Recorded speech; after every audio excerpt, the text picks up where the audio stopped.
میں سمجھ گیا ہوں کہ تم پس پردہ پاکستانی ہو اور تم جیسے انڈین مسلم پاکستان کے جاسوس بنتے ہیں۔ میں نے دیکھ لیا ہے کہ تمہارے اندر انڈیا کے خلاف اور ہندوؤں کے خلاف زہر بھرا ہوا ہے۔ تم اس ملک کے لیے خطرناک ثابت ہو سکتے ہو اور ہو چکے ہو۔ پہلے اپنا بیان پورا کر لو۔ میں بالکل صحیح جواب دے رہا ہوں جنرل صاحب، ڈاکٹر رشید نے کہا۔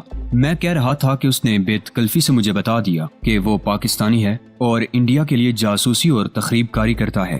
میں نے اس کے ساتھ اس سلسلے میں باتیں کی۔ اس نے کہا کہ وہ یہاں سے پاکستان جانا چاہتا ہے، لیکن اس کی مدد اور رہنمائی کرنے والا کوئی نہیں۔ اسے ایک خاص قسم کے انجیکشن دیے جا رہے تھے۔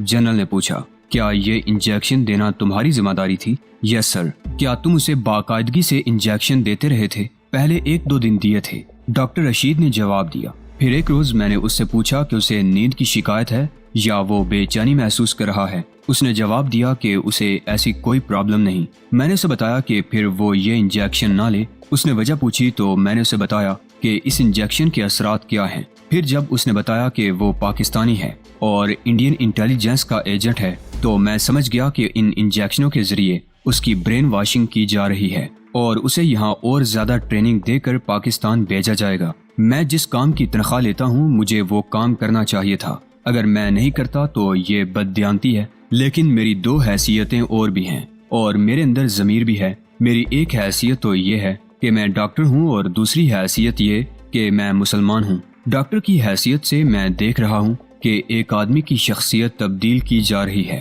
اس کا کردار اور اس کا ایمان مسخ کیا جا رہا ہے اور اسے آزادانہ طور پر کچھ سوچنے اور سمجھنے کی صلاحیت سے محروم کیا جا رہا ہے۔ یہ آدمی مسلمان ہے۔ اگر ہندو، سکھ، عیسائی یا کسی اور مذہب کا ہوتا تو بھی میں اسے ان انجیکشنوں سے بچا لیتا۔ یہ میرے ضمیر کی آواز ہے۔ میں نے اس مریض کو یہ انجیکشن دینے بند کر دیے۔ اس کے نتیجے میں اس کا ذہن بیدار ہو گیا۔ پھر اس نے خواہش ظاہر کی کہ وہ اپنے وطن واپس جانا چاہتا ہے۔ تم نے اسے یہاں سے بھاگ جانے پر اکسایا ہوگا، جنرل نے کہا۔ میرے اکسانے کی ضرورت ہی نہیں تھی، ڈاکٹر عبدالرشید نے کہا۔ وہ خود میرے پیچھے پڑ گیا تھا کہ میں اسے یہاں سے فرار کراؤں۔ میں نے اسے فرار کرا دیا۔ کیسے؟ میں نے اسے اوور کوٹ اور کپڑے لا کر دیے، ڈاکٹر رشید نے جواب دیا۔ رات کو اسے ہسپتال سے نکال دیا۔ ہسپتال سے اسے کہاں لے گئے تھے؟ جنرل نے پوچھا۔ اور اسے کون لے گیا تھا؟ ان کے نام، پتے وغیرہ بتاؤ، اور یہ بھی بتاؤ کہ وہ سوزوکی کار کس کی تھی جس میں اسے لے جایا گیا تھا، اور یہ بھی بتاؤ کہ صغیر اس وقت کہاں ہے۔ بارڈر کے قریب پہنچ چکا ہوگا، ڈاکٹر رشید نے جواب دیا۔ میں پوچھ رہا ہوں کیسے؟ جنرل نے جرنیلوں کی طرح پوچھا۔ کس نے پہنچایا؟ کیسے پہنچایا؟ جنرل صاحب، ڈاکٹر عبدالرشید نے ہونٹوں پر عجیب جذباتی سی مسکراہٹ لاتے ہوئے کہا، میں احمق نہیں ہوں، نہ بزدل ہوں کہ آپ سے یا سزا سے یا سزائے موت کے ڈر سے بیان دے رہا ہوں۔ میں نے مسلمان کی حیثیت سے جو کیا ہے وہ اللہ کی راہ میں ٹھیک کیا ہے۔ مجھے اللہ کی خوشنودی چاہیے، آپ کی یا آپ کی حکومت کی نہیں۔ میں اپنے ایمان کی روح سے بیان دے رہا ہوں۔ میں ایک جہاد کر رہا ہوں جو آپ کے لیے مذاق ہوگا، لیکن یہ میرا ایک مقدس فرض ہے۔ مجھے بتایا گیا تھا کہ میرے دادا جان تحریک پاکستان کے سرگرم رکن تھے۔ وہ گرفتار ہوئے اور چند مہینے امبالہ جیل میں رہے تھے۔ مجھے بتایا گیا تھا کہ دادا جان کو 2-3 دن حوالات میں رکھ کر ان پر اتنا تشدد کیا گیا کہ وہ بے ہوش ہو گئے تھے۔ مجھے بتایا گیا تھا کہ جب وہ ہوش میں آئے تو ان کے منہ سے پہلی بات ایک گرج کی طرح یہ نکلی، لے کے رہیں گے پاکستان، زندہ باد پاکستان۔ میں اس دادا کے نقش قدم پر چل رہا ہوں۔ کیا پاکستان تمہیں ہمارے قانون سے چھڑا لے گا؟ نہیں، ڈاکٹر عبدالرشید نے بڑے مضبوط لہجے میں جواب دیا۔ میں نے پہلے کہا ہے کہ میں احمق نہیں ہوں۔ میں اس قسم کی انہونی بات سوچ ہی نہیں سکتا۔ پاکستان مجھے اس جرم کی سزا سے بچا لے گا۔ میں نے یہ سوچ کر یہ قدم اٹھایا ہے کہ میری اس کارروائی سے پاکستان کی سلامتی کو تقویت ملے گی۔ میں تمہیں ایک بات بتاؤں ڈاکٹر، جنرل نے بڑے پیارے مگر طنزیہ سے لہجے میں کہا، پاکستان کچھ دنوں کا مہمان ہے۔ اگر تم پاکستان کے بلبوتے پر اپنے اس ملک انڈیا کی جڑیں کاٹ رہے ہو تو یوں سمجھو کہ تم دلدل میں کھڑے ایک طاقتور دشمن کو للکار رہے ہو۔ دشمن تمہارے قریب کھڑا ہنس رہا ہے اور دلدل تمہیں بڑی تیزی سے نگلتی جا رہی ہے۔ پاکستان اس وقت ایک دلدل کی مانند ہے جس میں اتنی ہمت نہیں کہ ایک دانہ بھی اگا سکے۔ یہ انسانوں اور حیوانوں کو ایک ہی طرح کھا جانے والی دلدل ہے۔ ایک دن یہ دلدل سوکھ جائے گی۔ ڈاکٹر عبدالرشید طنزیہ سی ہنسی ہنس پڑا اور بولا، آسان نہیں مٹانا نام و نشاں ہمارا۔ تم کہتے ہو میں احمق نہیں ہوں، جنرل نے کہا، لیکن تم بہت ہی زیادہ احمق ہو۔ کس جذباتی اور خیالی دنیا میں رہ رہے ہو۔ ہمارا ایک ایجنٹ یہاں سے بگا کر تم نے انڈیا کا کچھ بھی نہیں بگاڑا۔ پاکستان سے ہمیں اس ایک کی بجائے 10 ایجنٹ مل جائیں گے۔ اس ایک ایجنٹ کو بگا کر تم نے پاکستان کو کچھ نہیں دیا، البتہ اپنے پورے خاندان کا بیڑا غرق کر لیا ہے۔ ڈاکٹر عبدالرشید پر کچھ ایسی کیفیت طاری ہو چکی تھی کہ اس کی آنکھوں میں چمک اور اس کے ہونٹوں پر جاندار مسکراہٹ کھلی ہوئی تھی۔ اس کے چہرے پر وہی تاثر آ گیا تھا جو راہ حق کے شہیدوں کے چہروں پر دیکھا جاتا ہے۔ یوں لگتا تھا جیسے وہ اس بوڑھے جرنیل کو طفل مکتب سمجھ رہا ہو، یا جسے ہندوستان کی زبان میں مورخ بالغ کہا جاتا ہے۔ میں تمہیں آخری بار وارننگ دیتا ہوں، جنرل نے کہا، ان تمام آدمیوں کے نام اور ایڈریس بتا دو جو تمہارے ساتھ تھے، اور اس سوزوکی کار کا نمبر اور اس کے مالک کا نام اور ایڈریس بھی بتا دو۔ یہ بھی بتا دو کہ صغیر اس وقت کہاں ہے۔ میں مان نہیں سکتا کہ رات 12 بجے ایک آدمی یہاں سے فرار ہوا اور اس وقت تک بارڈر تک پہنچ چکا ہو۔ نہیں بتاؤں گا جنرل صاحب، ڈاکٹر عبدالرشید نے بڑے مستحکم لہجے میں جواب دیا۔ میں نے اعتراف کر لیا ہے کہ اس جرم کا مجرم میں ہوں۔ میں نے اس پاکستانی کو انجیکشن دینے بند کر دیے تھے، اور اس کی جو برین واشنگ آپ لوگوں نے کی تھی وہ صاف کر دی تھی، اور اس میں یہ جذبہ بیدار کر دیا تھا کہ وہ مسلمان ہے اور پاکستانی ہے، اور اس کے ذہن پر قبضہ کر کے اسے اللہ کی سرزمین کی تباہی کا ذریعہ بنایا جا رہا ہے۔ میں نے اسے فرار کرایا اور پاکستان کی طرف روانہ کر دیا۔ اب آپ بارڈر سیکیورٹی کو الرٹ کر دیں کہ اس شخص کو روک لے۔ یہ آپ کا کام ہے۔ میں نے اپنا کام کر دیا ہے۔ اور وہ جو مسلمان نرس اس کمرے میں ڈیوٹی پر تھی، جنرل صاحب، ڈاکٹر عبدالرشید نے جنرل کی بات پوری نہ ہونے دی اور میز پر ہاتھ مار کر بولا، وہ معصوم لڑکی اتنی جرأت نہیں کر سکتی کہ اتنے بڑے جرم میں میرا ساتھ دیتی۔ پھر یہ بھی سوچیں کہ ہم مسلمان ہیں۔ اگر یہ لڑکی میرا ساتھ دینا چاہتی تو بھی میں اسے روک دیتا۔ ہم مسلمان اتنے بے غیرت نہیں کہ اپنی نوجوان اور کنواری لڑکیوں کو جاسوسی وغیرہ میں استعمال کریں۔ یہ کام آپ کی قوم کرتی ہے۔ آپ کی بیٹیوں کو پاکستان میں جاسوسی اور تخریب کاری کے لیے بھیجا جاتا ہے۔ یہ ذلت اور بے غیرتی صرف آپ کی قوم یا یہودیوں کی قوم قبول کر لیا کرتی ہے کہ اپنی بیٹیوں اور بہنوں کو دوسرے ملکوں میں بھیج دیا جاتا ہے کہ وہ وہاں جاسوسی کریں اور اس کے عوض اپنی عصمت معاوضے کے طور پر دیتی پھریں۔ آپ کا اشارہ جس نرس کی طرف ہے وہ ایک معصوم لڑکی ہے۔ اس کے وہم و گمان میں بھی نہیں تھا کہ میں کیا کر رہا ہوں۔ تم اچھے خاصے بکواسی آدمی معلوم ہوتے ہو، جنرل نے کہا۔ میری ڈیوٹی ایسی ہے کہ میں تمہاری بکواس تحمل سے سن رہا ہوں۔ اگر باہر کہیں تم مجھ پر بے غیرتی اور ضلالت کا الزام لگاؤ تو میں تمہارا گلا گھونٹ دوں۔ جنرل صاحب، ڈاکٹر رشید نے کہا، یہ مسئلہ میرا اور آپ کا ذاتی نہیں، ہم قومی سطح پر بات کر رہے ہیں۔ آپ مسلمان قوم کی بہو بیٹیوں کو برا بلا کہہ لیں، میں نہیں بولوں گا۔ میں جانتا ہوں کہ آپ کی یعنی ہندو قوم کی نگاہ میں عورت کی عزت ہوتی ہی نہیں۔ آپ کو پنڈت چانکیہ نے یہ زیریں اصول دیا تھا کہ اپنے دشمن کو نقصان پہنچانے کے لیے اپنی بیوی بھی اس کے حوالے کرنی پڑے تو کر دو۔ Shut up you fool, general نے ڈاکٹر رشید کو ڈانٹتے ہوئے کہا۔ میں نے جو سوال پوچھے ہیں ان کے جواب دو۔ میں جواب دے چکا ہوں جنرل صاحب، ڈاکٹر رشید نے کہا۔ میں اپنے سوا کسی اور کا نام نہیں بتاؤں گا۔ تم سب کچھ بتا دو گے، جنرل نے کہا۔ میں تمہیں اس جہنم سے بچانا چاہتا ہوں جس میں تمہاری ہڈی پسلی ایک ہو جائے گی۔ تم سب کچھ اگل دو گے۔ میں جانتا ہوں جنرل صاحب، ڈاکٹر عبدالرشید نے کہا۔ میں اس کے لیے تیار ہوں۔ میں اس بلال حبشی کی یاد تازہ کر دوں گا جنہیں گرم ریت پر لٹا کر کوڑے مارے جاتے تھے کہ وہ اللہ اور محمد رسول اللہ صلی اللہ علیہ وآلہ وسلم کا نام نہ لے، لیکن بلال رضی اللہ تعالیٰ عنہ ہوش میں آتے تھے تو ان کے منہ سے پہلی بات یہ نکلتی تھی کہ محمد اللہ کے رسول ہیں اور اللہ کے سوا کوئی معبود نہیں۔ ان پر مذہب کا جنون طاری ہے، جنرل نے کہا، اور پھر اپنے آپ سے بات کرنے کے انداز میں بولا، اتر جائے گا، یہ جنون بھی اتر جائے گا۔ جنرل نے گھنٹی بجائی۔ اردلی اندر آیا اور اس نے سلیوٹ کیا۔